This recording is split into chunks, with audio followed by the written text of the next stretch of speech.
Hello, this is Andrew. Welcome to Collaborative Learning. I am a mega fan of The Witcher. Today's special is making the most of The Witcher Part 3, Working Class Hero Geralt of Rivia, and a New Standard of Knighthood. If you like my work, please give it a like, subscribe to this channel, check the playlists, and support me on Patreon and PayPal. Check out additional links and information in the description box below. When we look for truly great stories and characters that reach out and touch our hearts and our soul, we move beyond disposable entertainment. Cheap thrills and surprises are not enough. Short-term stimulation and tricks are not enough. The obvious and the gaudy are quickly forgotten. I believe we come for the deep characters that we can really relate to. There is a personal connection. These fictional characters have a deep meaning and are exaggerated reflections of ourselves for all their faults and all their excellence that we can only aspire to. In great stories we come for the subtleties and the details, for the enduring philosophy of life. We discover here things that no one has ever noticed before. All great stories are rooted in truth. These great characters help us ennoble ourselves, fix what's broken and missing in us. Ultimately, they help us become the people we dream of being. In a way, great fiction are lies that tell the deepest truth. Over the past 80 years, Geralt of Rivia has surged in popularity. For 2 decades, he was only a figure known among fantasy enthusiasts of Andrzej Sapkowski's books in Eastern and Central Europe. Then he was known to fantasy gamers with The Witcher 1 and The Witcher 2. With the release of The Witcher 3: The Wild Hunt, with 50 million copies sold, and the popular Netflix Witcher show, he is now a world-famous fantasy superhero. However, despite this fame, it is only the most devoted fans that have tried to understand what the beating heart and soul of Geralt of Rivia truly is, with all of its complexities and the massiveness of the source material. This special will examine the personality and character of Geralt using only the books and the games. The first comparison I will make is that at first he reminded me of a far more sophisticated version of the Hound Sandor Clegane from Game of Thrones. Unlike Sandor, Geralt has books, games, Gwent, lore combined 400 hours of story. This makes him among the most storied out of all protagonists in creative fiction.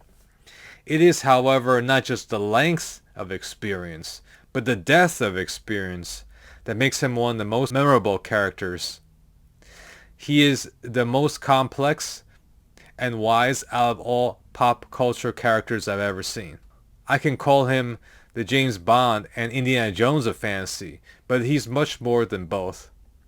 Fans of the Witcher franchise have a particularly strong admiration of him. The story and characters of The Witcher have evolved far beyond Andrzej Sapkowski's original 8 novels. An entire competent and talented writing team at CD Projekt, including the lead writers Marcin Blank, Adam Badowski, and Sebastian Stepien, have carried the torch of the saga. Then there are countless artists and musicians that have merged their ideas together. I consider the Witcher franchise to be a product of the brains and the combined ideas of many named and nameless people of CD Projekt and more. However, with the presence of all these minds, I strongly believe that there is a deep yet straightforward path that Geralt of Rivia is following from his first appearance in Andrzej Sapkowski's The Last Wish to his final appearance in his retirement at Covil Bianco in Toussaint in The Witcher 3: Blood and Wine.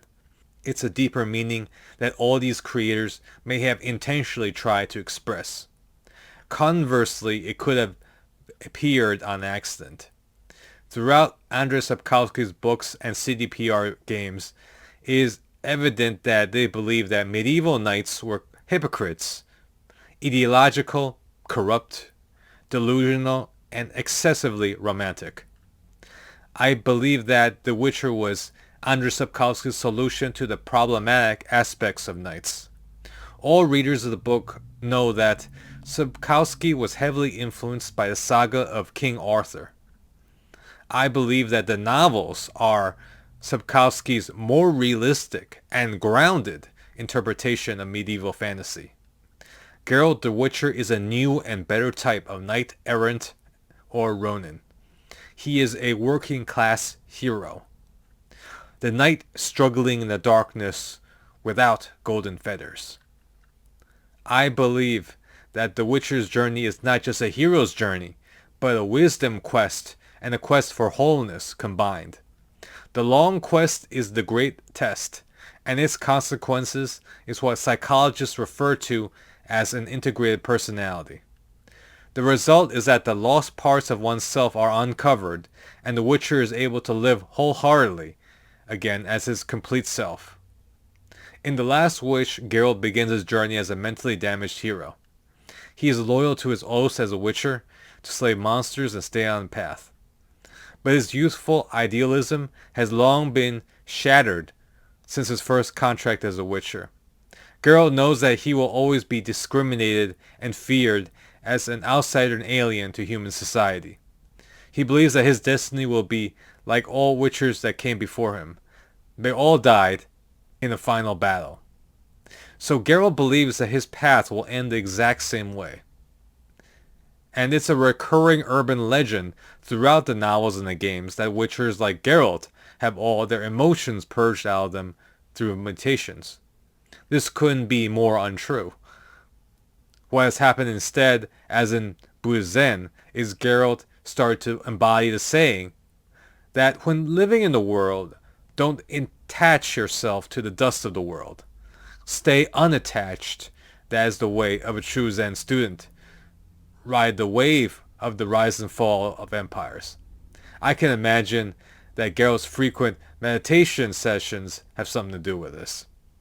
Despite the darkness of his life, there is a silver lining. The other side of his life is actually filled with meaning, good times, and deep learning. Geralt becomes a famous and legendary Witcher, although nobody knows who he is when they meet him in person. Geralt makes friends wherever he goes, and his best friends, Dandelion Regis, are loyal beyond all reasonable measure. Geralt also has many romances with women, especially sorceresses. Yennefer of Vengerberg is his one true love, and Cirilla of Sintra is his adopted daughter. Yennefer, Ciri, and Dandelion also have their own character arcs and issues to overcome, and they do so in their own way. After every monster contract, Geralt learns more and more about the world and grows more and more wise.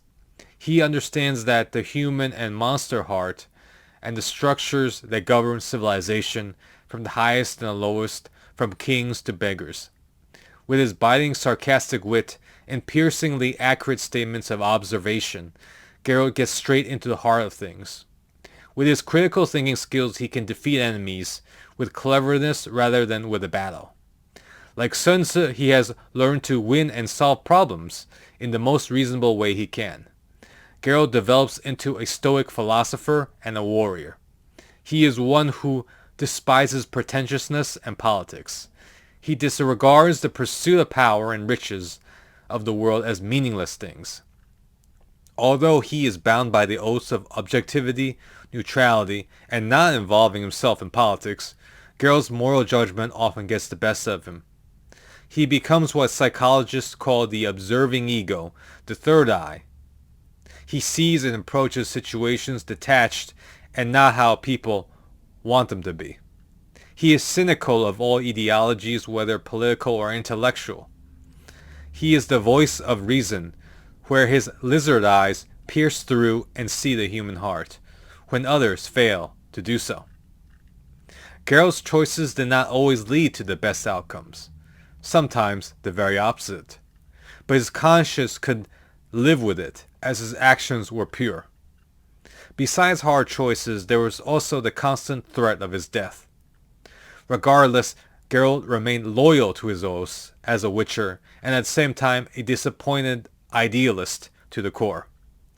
Geralt's famous sarcasm and ever-present biting wit is the result of such disappointment with life.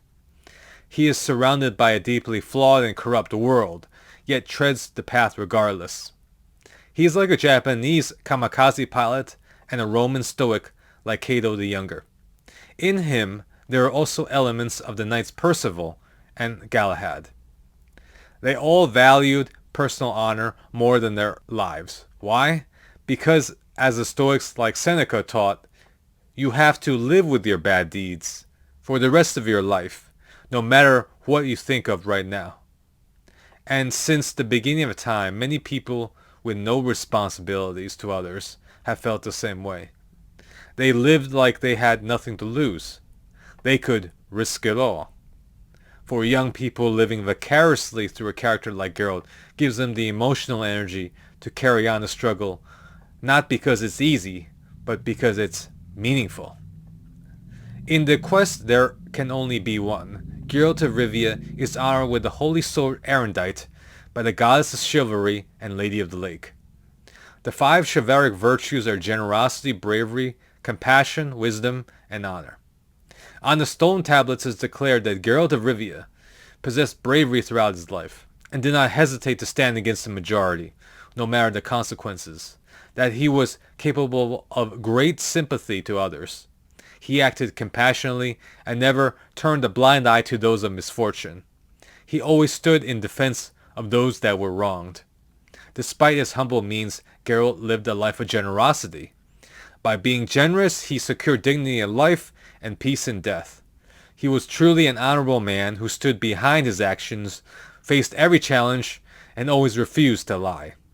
Reason guided his actions, like those of all who are wise. Geralt of Rivia embodied wisdom as a virtue that one should cultivate throughout one's life. In the future, I will also be continuing my usual rotation of business, psychological, literary, and military topics, and continuing this special and reviewing the rest of the Witcher novels by Andrzej Sapkowski, reviewing more statues, and analyzing the great story of The Witcher 3, The Wild Hunt. Please put your thoughts and ideas in the comment section. They always make a great conversation. I hope you find this special to be informative. Thanks for watching.